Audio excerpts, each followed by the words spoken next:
into the show. And speaking of that, we've actually got a guest now. Patches, I'm going to bring you up. You are at Consensus. You are rocking and rolling. And yeah, I'm really curious as to like, what's the vibe out there? What's going on? How are things going out at Consensus? Yeah. This is the first time, long time listener, first time caller.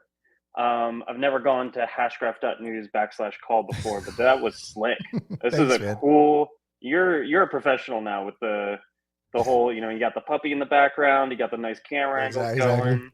You can call into the show. I don't know. This is like Larry King level production value Hey, hell yeah, let's go. Joe Rogan, I'm coming for you. I don't here. know. Yeah. But I yeah, might see what's him going tomorrow. on out there? What's the vibe? I'm curious. It's good. Yeah. So I got in Monday morning. Had a great dinner last night with the Hedera team, and then this morning went over to the convention and thought I had a early shift, but I didn't. So I was up early around and went around the conference. It's really cool. So the way that consensus works is the first day is like kind of VIP day, and then the next 2 days are general public. So today is when it's not as crowded, but there's a lot of really good conversations happening.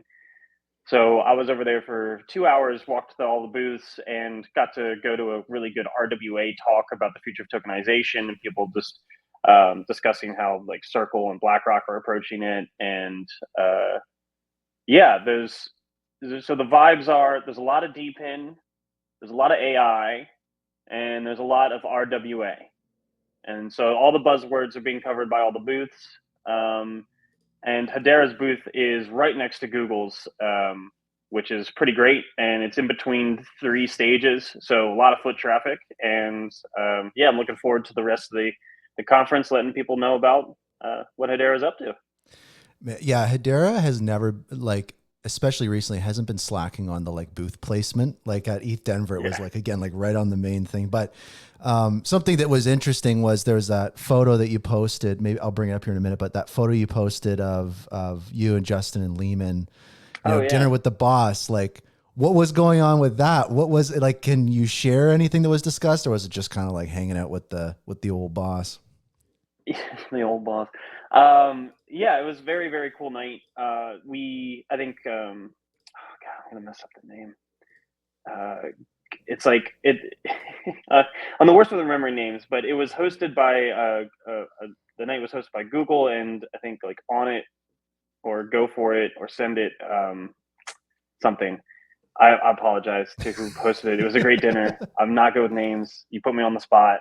That's okay. But it was great. So the whole Hedera team was there, and I got to sit next to Lehman. That spot was open. I got there early enough, and then Justin, yeah, in the photo was there, and got to bend Lehman's ear on a bunch of stuff for hours. So it was really really awesome time. He's a super nice, kind person, very very smart. Started bouncing some ideas that I have for tokenization and some other hips that I'm running. Uh, so it was really nice nerdy way to validate some of my thoughts on what we should do with tokenization, and it was really cool just to kind of get to know Lehman a little bit more. And the whole night, there was Mance, there was Sarah, the new CMO was Nice. there. Just kind of the whole team. It was about 15 to 20 people, depending. Eric was there, the new CEO of Swirlds. So it was very cool night. Very good way to kind of spin off the week where you just get everyone together and have just catch up as human beings. And now we're out there, marketing Hedera to the masses. Right on. I dig it, man. And so maybe what I'll ask now is obviously it's the very beginning of consensus, but based off of what you're kind of seeing right now, like maybe it's really hard to kind of predict what's going to be happening at consensus, but like based off of who's there and kind of the energy there and what the focus is, and like you said, AI, RWA, those kinds of things, like maybe in comparison to last year's consensus, like what do you really think is going to be different about this year's consensus? Is it the standard like, oh, it's bigger and better, or are there some more interesting aspects, do you think? I think the conversations just change, and uh, the backdrop of the market is always there. So the fact that we're not in a bear market, decidedly, and rather we're in a bull market, arguably, Right. is a different backdrop. I say, BTC hit a new all-time high. We're in a bull market. Like Yeah. that's That's how I true. Yeah. judge it. Yeah. But ETH ETF gets approved. I don't think we're going, down. But I don't speculate on price. I'm really about the Yeah. tech, and that backdrop is there where there's a little bit more room for innovation. I think just because there's more capital in the market, and there's a lot. I think people in that one RWA talk I was talking about, they were going over 2015, they were going over 2017 of where you had the ICO craze and people were tokenizing things, but it wasn't particularly vetted out. It wasn't enterprise ready. It was the first dipping of the toes, and they were just discussing how this feels like we are in a vetted out market now, where there's a lot more clarity, at least externally. We're starting, with Fit 21 going through the Yeah. House, the bill, and the Ethereum ETF being approved, which arguably makes Ethereum a commodity over a security. Yeah. All of these things are great for regulatory, and then with regulatory access and understanding more clarity, the ability to tokenize bigger and more expensive assets inside of a U.S. regulatory system is there. So with that backdrop, with DPIN, with RWA, I think people are more excited about the prospect of what capital they could access through tokenization. And I think that's where a lot of the focus is. And then you just slap AI onto anything where it's Yeah. like, okay, well, we're not a market maker, but we're pumping AI into it with Yeah. tokenized assets and securities as its background or something. So I think there's a lot of exploratory innovation with more regulatory clarity, so it just feels better. Gotcha. I dig it. And then just while I have you here, I want to get your thoughts, because one thing I want to talk about really quick today is like, I was curious to see if you had any insights or it was in your kind of wheelhouse, the recent update to mainnet. Because I got the sense it was like very much like a really substantial update, because I from what I understand, they essentially modularized all of the different Hedera services and must have like rewritten a large part, if not all, of that code. And I know that I was just before I had you on, I was talking about that graph that people were sharing that shows like, oh, Hedera has 7,000, developer activity or whatever it is. And like, Right. Commits. yeah, exactly. It does feel like that update, and they did a blog article for it. I was just curious if you had any kind of thoughts or insights on it, or in regards to like how much significance do you think it has on Hedera's roadmap? Yeah, I think a good way. So if you're an engineer, I think the easiest way to say it is like, okay, so you refactor the code base, and it's much more. It's much easier for people to participate in. Is I think like the easiest way to really go through it. So if a community member would want to do a pull request on a services, it's much easier and much more accessible. And that's definitely a want of the Hedera code bases for more community members to start interacting with it. And so this update in the refactoring made it much more accessible, where you don't have to like fundamentally understand the end to end of everything in the code base, but rather with the modularity of the services, now it's easier to piecemeal, some section that you're engineering or you want to enhance or you have an idea for. And so it's a little bit about accessibility. It's a little bit more about readability. And then with that comes more velocity on being able to contribute internally and externally, because now in a more modular code base and a more refactored code base that allows both of those things, you don't have to.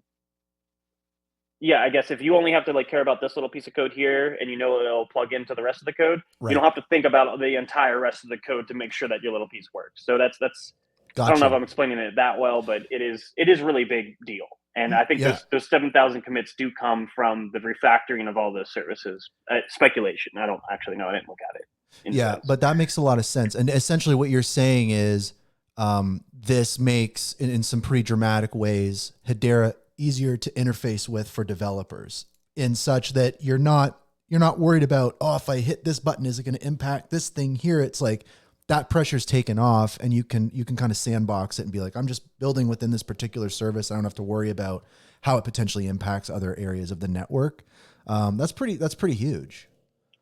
Yeah, and then again, the internal velocity of development should be higher Yeah. because it's faster and quicker to modularly add something rather than make sure your monolith code is all working once you add something. Gotcha. And then just a last thing I had for you was something that's on my mind right now, and I guess it's because of that Fit21 crypto bill. And there was a great post that was shared by Brady at Bonzo Finance, and I can actually just pull it up here. But basically, what Brady was chatting about was kind of like, okay, here's this section for the bill, and this is like, no person can prohibit any other person from using the system in any way.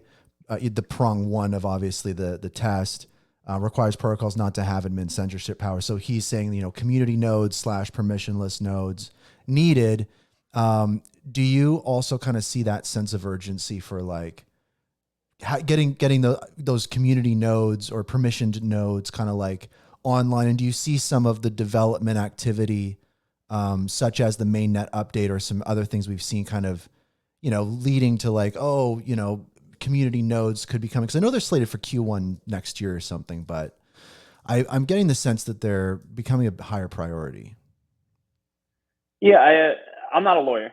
Yes. So let's Yeah. preface that. Not a financial advisor either. Just go throw that in. Yeah. There's two ways you could read that. You could also read that it's just about not restricting the proxies because it is a decentralized DAO of Right. consensus nodes. Gotcha.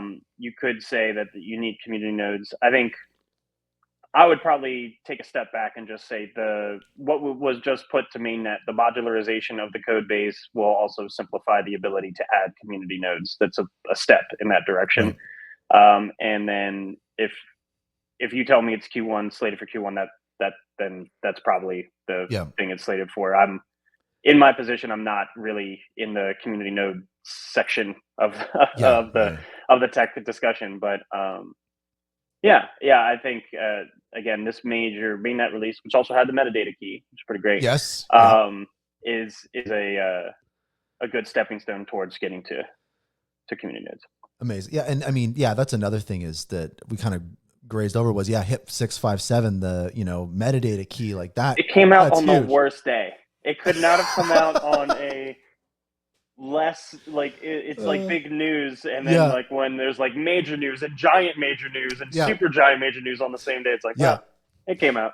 It's funny though. It's a good problem to have. Like when I had King Solomon on the show recently, and I've had people reach out to me on DMs like, "Oh, I'm doing a spaces at the time of your show. Sorry, blah blah blah." And it's just like it's that exact same thing. There's just more things happening, more big things happening, and it's like there's this new problem in this community now where we're like, oh no, there's two things happening today. It's, it's like, it's very funny to see that in the ecosystem of like, wait, no, hold on. It's too much. But it's true. It's like, that's what really drives that growth is like, that's that energy. That's that momentum. I think that's really attractive to people on the outside. Yeah. I think you just got to accept that it's everything all at once sometimes. Yeah. And that's what it was. There was like multiple things that waited years to happen, just all happened on the same day. It's so true. That's the law. It's like if there's things that have been in the works forever and people are waiting on them, and you got 6 of them, they're all going to be deployed on the same day. It's like that's the law. That's the rule. Yeah. So it was a good day. It was great. The pack token drop happened. I think that day. What was it? It was something else. It was like three things. Oh yeah, it was a mainnet update, pack update, token, something metadata else. Key. Can't even keep track of it all. Yeah, so many good things. I don't remember them all. One quick note on the pack token was like Hashpack shared some numbers and they distributed, what was it, 155 million pack to 13,000 accounts in 17 minutes for $5. Right. Like that's pretty wild. It's great, and that's. I feel like that's really where we're starting to get to, and we need to continue to get to show is that we can talk about stuff all day in a room. We can point to the theoretical limits. We can show the TPS of what Atma is doing. But what really helps, all those things are great. All those things are needed, and we do them. But when things like Hashpack doing a real world use case of distributing a token that can one to one be compared to other networks, that's great. Anytime Hedera is being juxtaposed to any other network, the usability, the access, the costs are put on display because now it's a one to one comparison. And that's not typical for Hedera to have, either Right. because our ecosystem isn't as big, we're just getting lending protocols on chain, or if it's just it hasn't happened yet, or people aren't talking about it. Like, people do really cool stuff and then don't make really good concise tweets like Hashpack. So Right. it's great to see, and again, it's great to not have just Hedera talking about Hedera, Swirlds Labs talking about Hedera, but rather community dApps that are building, that are showing the valid stats of something that juxtaposed to any other network is impossible, Yeah. or very difficult. So it's just really great to see, and I super pumped. It only cost them $5. That's great. Yeah. It's a great airdrop. Hell yeah. And then, so the other thing at Consensus is like, May, CEO of Hashpack, is fighting Karate Yeah, Combat. Are you going to the fight? I am going to the fight, Hell and I'm yeah. just gonna let you know I have to drop off in a couple minutes. I got to That's go over okay. to the booth. Yes, very excited for that. I'm not really like a MMA guy. I think that's pretty obvious. So I like watching Right. music Yeah. Yeah. Yeah. and sunsets. But very very excited to support May. And she's a trained fighter. I've seen some work in the booth last year at Consensus. She actually showed me one of her fights on YouTube, and it's really Right. awesome to see her be in such a televised fight, and it's gonna be a fun time. Yeah, I'm excited to watch her win. Hell yeah. That's awesome. Well, appreciate you coming by, man. Was there any last little shout out you wanted to give or anything people to check out? Any updates? Um, no, not on the spot. Just there's more cooking. If you're a developer in the ecosystem, keep cooking. It really does feel like there's a lot of pressure happening where it's just going to snap up, and we're going to have a lot of adoption. And that's only done through the community, through continuing people like you getting the word out in very high production value ways, and just yeah, keep on keeping on. Life's a garden, dig it. And I think this is going to be really nice in the next 9 months of just people realizing the power and the technology that Hedera is building and starting to utilize it in a way that we've kind of been speculating for years. That's Right the hope. on. Hell yeah. Well, that's awesome. Well, have a great time. And I mean, if you're at the booth, feel free to call in again, say hi to some people. And yeah, man, it's likewise to yourself, like the stuff you're doing. It's just so awesome to have someone from the community at Swirlds Labs and yeah, everything like that. So huge shout out to you and all the stuff that you're working on. It's just incredible. Awesome, man. I really appreciate you. Thanks for having me on. No worries. Cheers. Take care. All right. So awesome stuff. I always love catching up with Patches. Patches at Swirlds Labs, the hip man, working on all sorts of cool stuff. The tokenization, something. I was trying to think of a word to rhyme with that. But yeah, I mean, Pack token, huge. Mainnet update, huge. Those are actually, it was awesome having them on because I got through a couple of the stories I wanted to talk about. I think that's one thing that I love about this show and having people call in is like, as I have a guest on, I can kind of just like, hey, I have some news here that maybe I'm not super knowledgeable in. Like maybe we can chat about this, and learned a lot about that mirror node update and the Hedera services update. And I mean, for people unfamiliar with that, just a little bit more information on that